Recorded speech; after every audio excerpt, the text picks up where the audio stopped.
স্বাধীনতার ৫৫ বছরে উন্নয়নের নামে দেশে লুটপাট হয়েছে, যার ভুক্তভোগী সাধারণ মানুষ। জনপ্রতিনিধিদের জবাবদিহিতা না থাকার কারণেই একের পর এক দুর্ভোগ পোহাতে হয় জনগণকে। বিকেলে রাজধানীর শেওড়াপাড়ায় জলাবদ্ধতা পরিদর্শনে গিয়ে এসব কথা বলেন বিরোধী দলীয় নেতা শফিকুর রহমান। এ সময় বিরোধী দলীয় নেতাকে তীব্র ক্ষোভ প্রকাশ করেন স্থানীয় বাসিন্দারা। বলেন, বছরের পর বছর এইসব সমস্যা দেখা দিলেও নেই কোনো কার্যকরী পদক্ষেপ।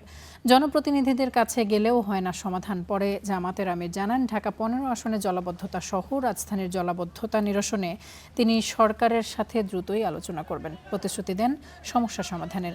এ সময় জনগণের পাশে দাঁড়াতে দলীয় নেতাকর্মীদের নির্দেশ দেন শফিকুর রহমান।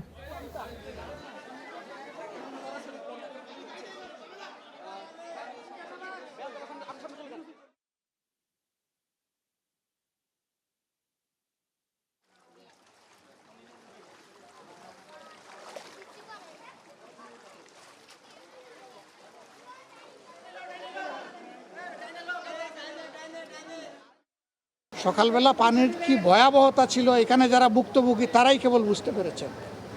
এর অনেকগুলো কারণ আছে, কিন্তু এই কারণের পিছনে মূল কারণ মানুষের লুটপাট, দুর্নীতি, চুরি, অসততা এবং সমাজের প্রতি যে দায়বদ্ধতা জনপ্রতিনিধিদের, এইটা যুগে যুগে পালন করা হয় নাই বলে আজকে এই দুর্গতি।